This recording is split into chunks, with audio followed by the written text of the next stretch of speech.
عروہ بن مسعود جب واپس گئے مشرکین مکہ کی طرف سے مذاکرات کر کے میدان حدیبیہ میں واپس گئے تو مشرکین مکہ نے کہا کیا خوشخبری لائے ہو؟ کیا حضور علیہ السلام حدیبیہ سے واپس چلے جائیں گے؟ کیا ہمارا مکہ بچ جائے گا فتح ہونے سے؟ کیا عرب کے اندر ہماری حکومتیں رہیں گی؟ یا رسول اللہ غالب آ جائیں گے؟ اس نے کہا نہ پوچھو۔ انہوں نے کہا کیا ہوا؟ انہوں نے کہا اے قوم واللہ لقد وفدت علی الملوک ووفدت علی قیصر وکسری والنجاشی واللہ ان رأیت ملکا قط یعظمہ اصحابہ ما یعظم اصحاب محمد محمدا۔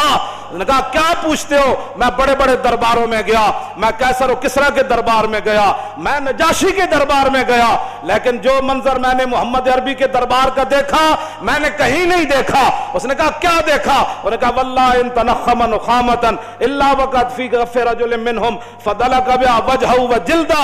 اس نے کہا میں نے دیکھا کہ جب نبی علیہ السلام مبارک تھوک زمین پر پھینکتے ہیں تو 1400 صحابہ ہاتھ لے کر دوڑ پڑتے ہیں، حضور یہاں پھینکیں، حضور یہاں پھینکیں۔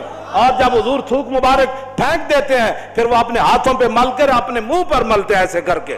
وَإِذَا تَوَضَّأَ كَادُوا يَقْتَتِلُونَ عَلَى وُضُوئِهِ۔ جب رسول اللہ وضو فرماتے ہیں تو وضو کا پانے لینے کے لیے صحابہ ایسے دوڑتے ہیں، قریب ہے کہ ایک دوسرے کو قتل کر دے کہ یار زور کا تو نے لیا، اثر کا تو مجھے لینے دے کم از کم۔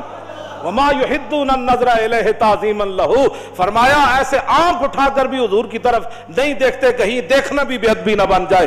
وَإِذَا أَمَرَهُمْ ابْتَدَرُوا أَمْرًا۔ حضور ایک کو حکم دیتے ہیں جاؤ جا کر یہ کام کر کے آؤ، 1400 صحابہ اس حکم کو بجا لانے کے لیے دوڑ پڑتے ہیں۔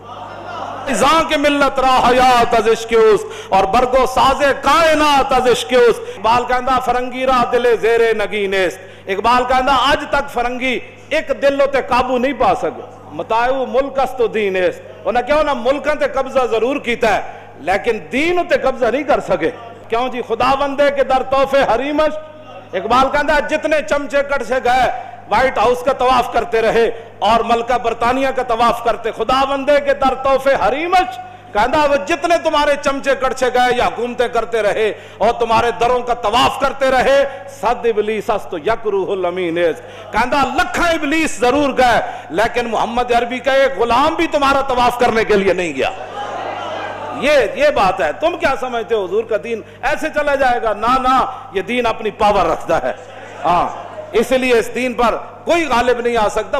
ملکوں پر تم نے قبضے کر لیا، یہاں بھی 100 سالہ برطانیہ رہا تو 1947 کے بعد پھر حضور کے غلام میدان میں آ گئے۔ تم نے ہمارے کیا چھوڑا؟ یہاں تو کوئی چیز ہی نہیں چھوڑی۔ ہماری عزت تو یہ ہے بمصطفیٰ برساں خیش را کے دی ہماؤز گرباؤ نہ رسیدی تمام بولابیس۔ امت مسلمہ کی وجہ پتھروں سے نہیں ہے، ہیروں سے نہیں ہے، تیل کے کنویں سے نہیں ہے، روٹی سے نہیں ہے، سڑکوں سے نہیں ہے، جہازوں سے نہیں ہے۔ امت مسلمہ کی عزت محمد عربی کی غلامی کے اندر ہے۔